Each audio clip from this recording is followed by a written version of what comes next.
रमजान के पाक महीने की शुरुआत हो चुकी है और अगले 30 दिन तक रोजेदार अल्लाह की इबादत कर ईद का त्यौहार मनाकर रमजान पूरा करेंगे। इस बीच मध्य प्रदेश के भोपाल में मुस्लिम समाज के लोगों को मोबाइल पर मैसेज भेज उनसे रमजान के दौरान केवल मुस्लिम दुकानदारों से ही सामान खरीदने की अपील की जा रही है। यही नहीं, बाकायदा सोशल मीडिया पर भी कुछ लोगों के द्वारा ऐसा ही एक कैंपेन चलाया जा रहा है जिसमें केवल मुस्लिम दुकानदारों से सामान खरीदने की अपील हो रही है।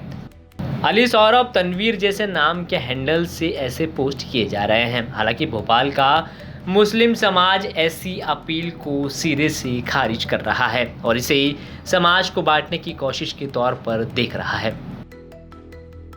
जी, ये कुछ मैसेजेस आ रहे हैं तो इसको लेके कुछ अभी सोशल मीडिया पेज पे, ट्विटर पे मेरे पास भी दो एक मैसेज आए हैं।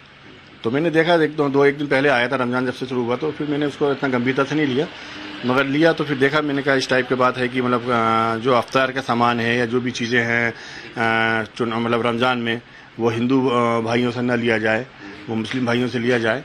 तो इस टाइप के जो लोग मैसेज कर रहे हैं गलत है, इस टाइप के मैसेज नहीं करें। हाँ, ये देखिए मैसेज हैं, अभी देख ही रहा हूँ मैं, इस टाइप के मैसेज चल रहा है ये, और एक मैसेज और चल रहा है, कई तरह के मैसेज हैं, ट्विटर पे भी आ रहे हैं। तो ये मैसेज नहीं चलना चाहिए।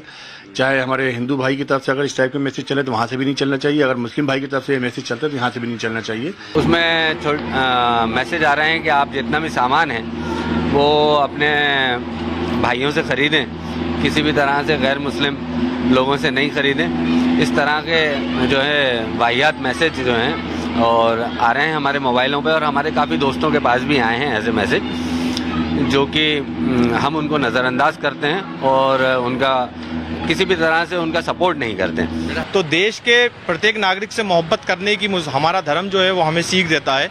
तो हमारा धर्म कहता ही ये नहीं बता सकता कि जिस देश में रह रहा हो उस देश के नागरिक से सामान लो या न लो। हम सब मिलजुल के रहते हैं, सब मिलजुल के आपस में सामान लेते हैं एक दूसरे से, इसका कोई ज़मीनी असर नहीं है। और इस समय पे जब माननीय प्रधानमंत्री मोदी जी, हमारे देश के प्रधानमंत्री, खुल के मैसेज देते हैं, बधाई देते हैं पूरे समाज को, खुलेआम में जब से प्रधानमंत्री बने हैं, जब से मैं देख रहा हूं कि खुलेआम मंच से खुल के दिल खोल के बधाई देते हैं, तो ऐसे समय पे बिल्कुल कतई देश के किसी भी टाइप के लोगों को इसका बहिष्कार करना चाहिए।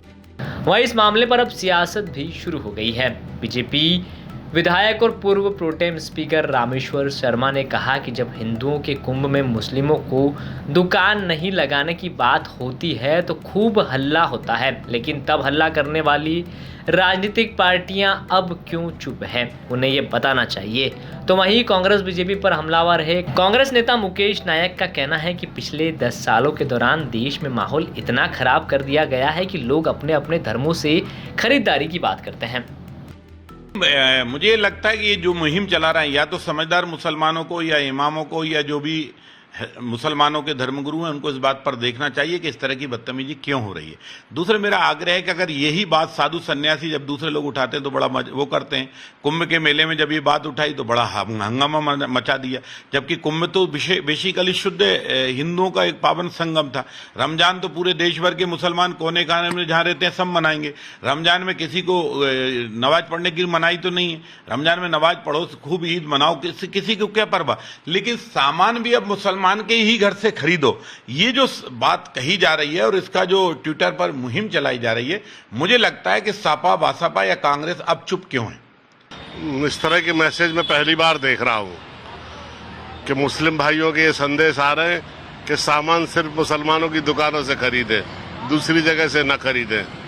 एक समय था जब हिंदू और मुस्लिम होली का त्यौहार और ईद का त्यौहार साथ में मिलकर भारतवर्ष में मनाते थे, मैंने खुद देखा है। और आज इन कुछ 10 सालों में इतना समाज बट गया, इतनी विषमता आ गई कि ऐसे ही कुंभ में हुआ। आपने देखा कुंभ में उन्होंने अपील कर दी कि कोई भी मुसलमान कुंभ में ना आए, और उसके पीछे ये आधार दिया गया कि जब मक्का और मदीना में हिंदू प्रतिबंधित है तो कुंभ में भी मुसलमान प्रतिबंधित है।